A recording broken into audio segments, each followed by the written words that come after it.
Hello guys and welcome to Skynomics academy. My name is Sunil Kumar Yadav. जैसा कि आप screen पर देख पा रहे हैं, आज हम लोग इकोनॉमिक्स का जो है प्रैक्टिस नंबर 4 पार्ट वो करेंगे आज डिस्कस हम लोग, और वो माइक्रो इकोनॉमिक्स का।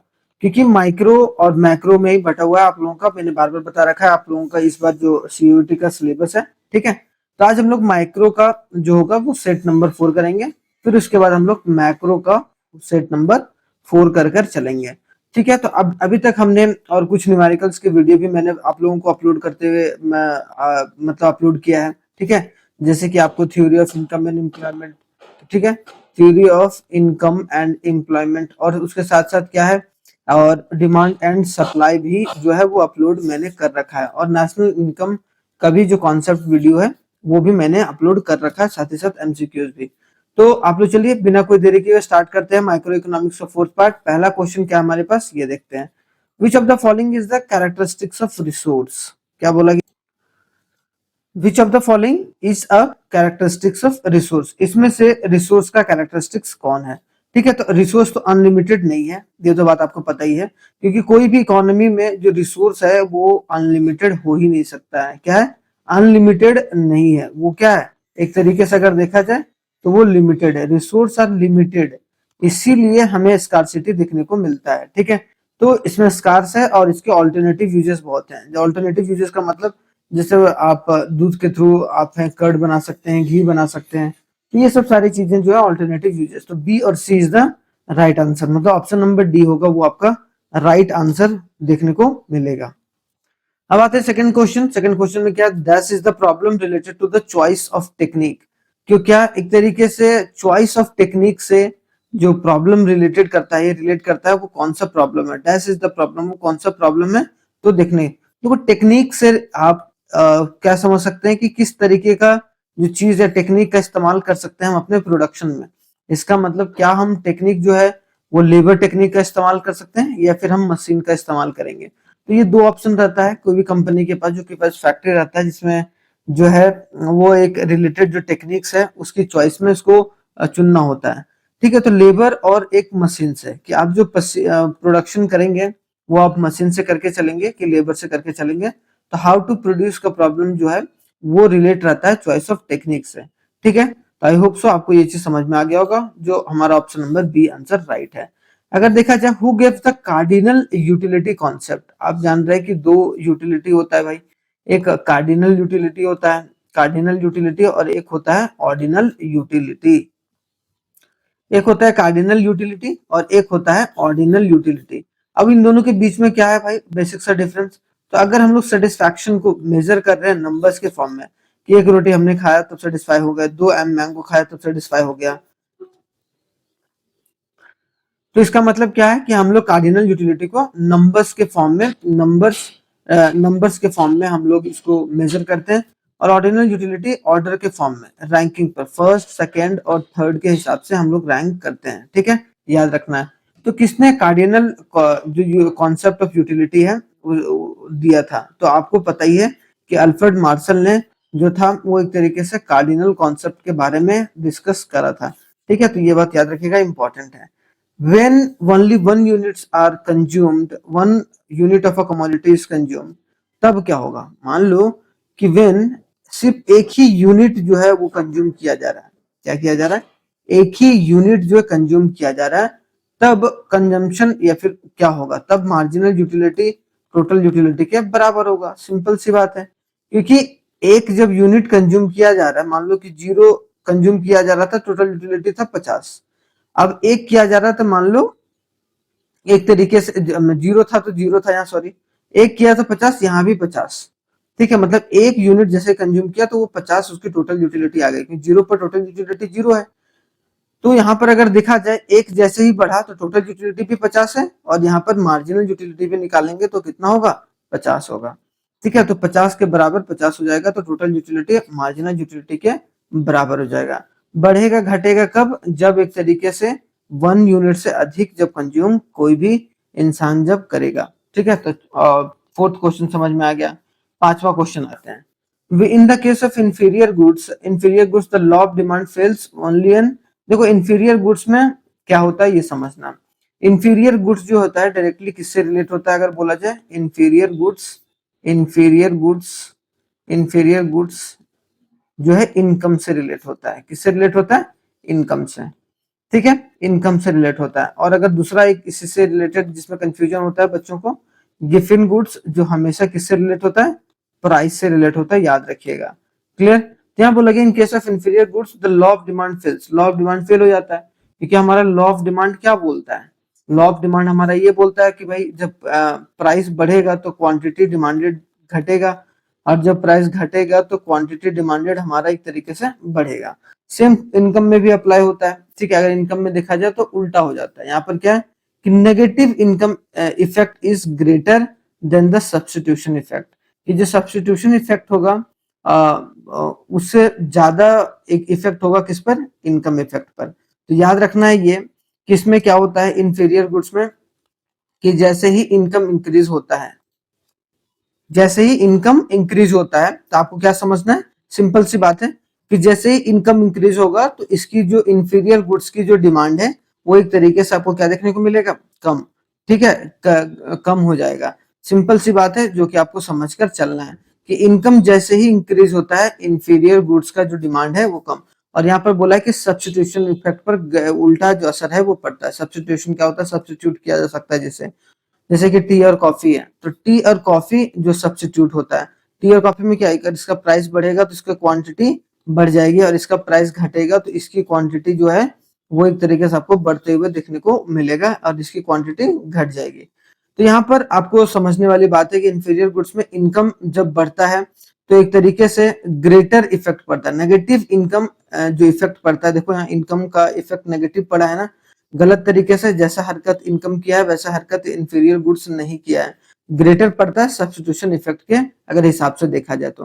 लेकिन गिफिन गुड्स में क्या होता है? गिफिन गुड्स में सिंपल सी बात है कि डिमांड बढ़ जाता है जब इसका जो प्राइस है वो बढ़ता है। Demand increases when the price of Giffen goods will increases. मतलब वैसे गुड्स का जिसमें बहुत अति घटिया वस्तु जिसका जब प्राइस बढ़ जाता है तो लोगों को लगता है कि भाई यार और ज्यादा सामान का प्राइस ना बढ़ जाए, जिसकी वजह से आप और ज्यादा सामान लेकर रख लो। ठीक है, तो याद रखिएगा इंफीरियर गुड्स का जो रहता है वो इनकम से, और गिफिन गुड्स का प्राइस से।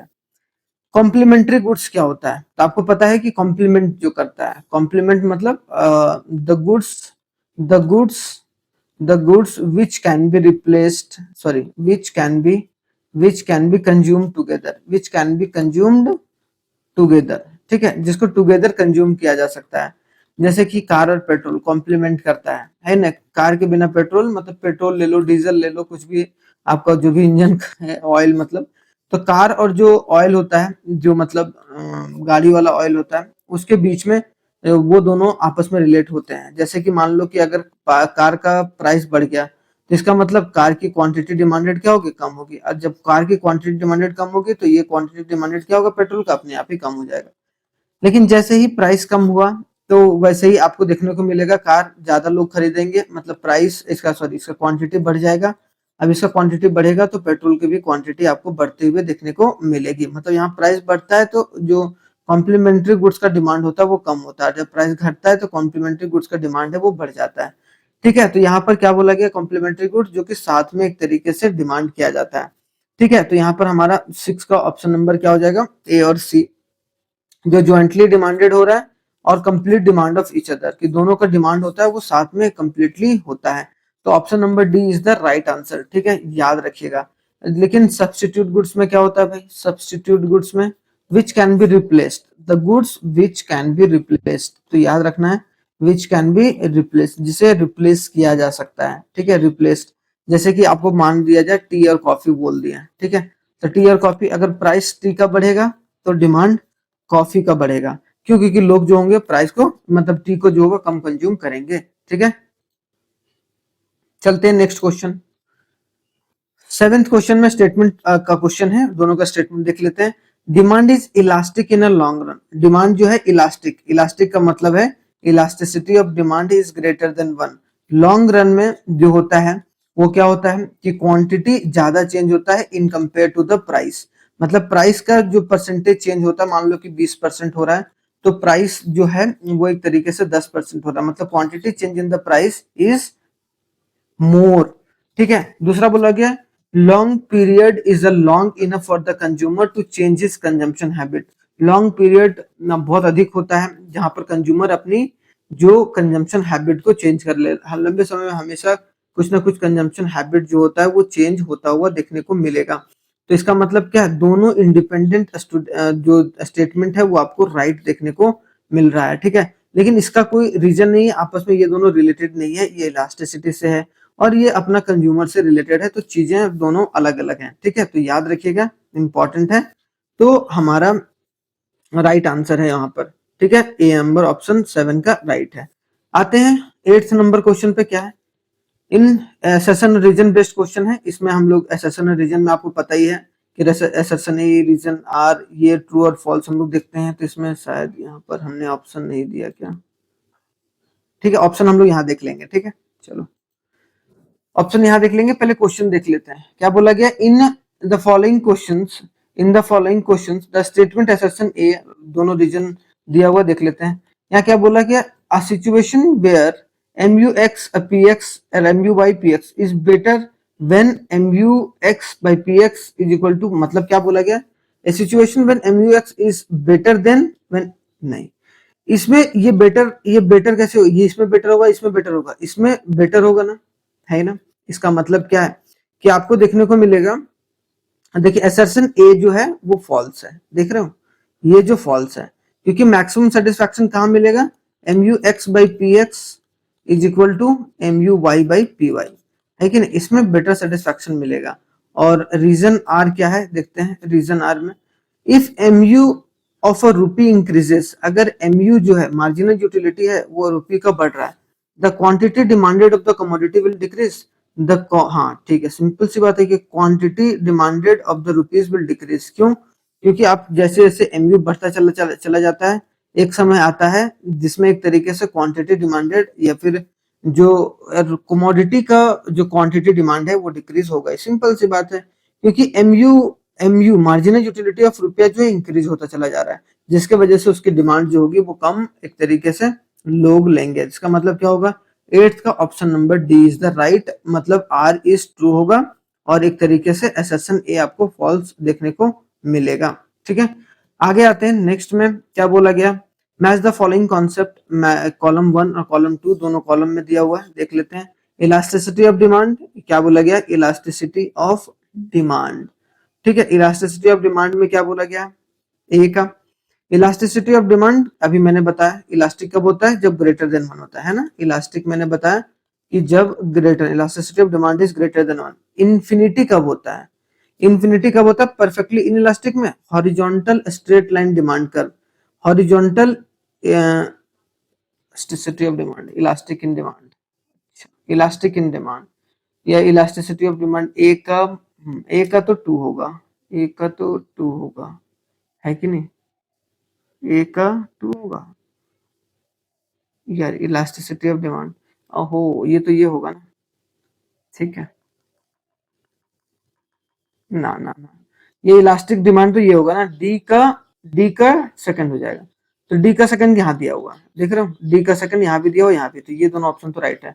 हाँ, elasticity of demand is greater than 1 यहाँ होगा, यहाँ पर देखिए, हाँ ये वाला ठीक है, इलास्टिसिटी ईडी का फॉर्मूला होता है ना, ईडी का फॉर्मूला होता है, तो 1 by slope of demand curve into P by Q बोला, स्लोप ऑफ डिमांड कर्व आपको delta Q by delta P into P by Q, बस ये याद रखना है। इसका स्लोप ऑफ डिमांड कर्व यहाँ इसका ये मतलब हो जाता है, तो हम लोग यहाँ पर माइनस साइन लगाते हैं इसलिए ताकि वो नेगेटिव रिलेशन होता है इलास्टिसिटी ऑफ डिमांड में। तो इसका मतलब ए का 3 हो गया, ए का 3 ऑप्शन नंबर बी होगा, वो आपको राइट देखने को मिलेगा। बी का 1 देखते हैं, हॉरिजॉन्टल स्ट्रेट का, हाँ ठीक है। इलास्टिसिटी ऑफ डिमांड इन्फिनिटी कब होगा भाई, elasticity of demand is equal to infinity horizontal, ठीक है, ये वाला कि प्राइस चाहे कुछ भी है, क्वांटिटी हमारा बढ़ और घट रहा है, ठीक है। तो याद रखिएगा इलास्टिसिटी ऑफ डिमांड घट और बढ़ रहा है, लेकिन हॉरिजॉन्टल है, हॉरिजॉन्टल है मतलब इलास्टिसिटी ऑफ डिमांड मतलब परफेक्टली इलास्टिक, इसको हम लोग दूसरा भी बोलते हैं, इसका नाम क्या लिखेंगे, इसको नाम देख लो, परफेक्टली इलास्टिक, ठीक है, परफेक्टली इलास्टिक डिमांड कर्व, ठीक है। डिमांड कर्व मैंने कॉन्सेप्ट वाले वीडियो में बता रखा है, आप अगर डिमांड एंड सप्लाई वाला आपने देखा होगा तो परफेक्टली इनइलास्टिक यहाँ पर यही बात बोला गया, change in the price causes no change in the quantity, कि चेंज इन क्वांटिटी कांस्टेंट रहता है। क्वांटिटी कांस्टेंट रहने का मतलब ये क्वांटिटी कांस्टेंट रहता है, प्राइस ऊपर नीचे हो रहा है, प्राइस ऊपर नीचे आपको बढ़ता हुआ देखने को मिलेगा। लास्ट क्वेश्चन आते हैं, ठीक है। Taking a clue from the image above which study the branch of economics use, इसमें से कौन सी इकोनॉमिक्स को यूज किया गया है। तो यहाँ पर अगर देखा जाए तो हमारा क्या एक नई क्वेश्चन जो है उससे रिलेटेड आता ही है। यहाँ पर माइक्रो इकोनॉमिक्स के बारे में बात किया है। देखो हर एक इंडिविजुअल आदमी का, इसका इनकम, ये फैक्ट्री का अलग है, ये अलग है, ये अलग है, तो इंडिविजुअल के बारे में बात किया गया, मतलब माइक्रो इकोनॉमिक्स के बारे में यहाँ पर बात किया गया है। चलिए, थैंक यू वेरी मच, जय हिंद। मिलते हैं हम लोग नेक्स्ट वीडियो में बहुत शानदार तरीके से, तब तक आप लोग अपना बहुत ख्याल रखिएगा।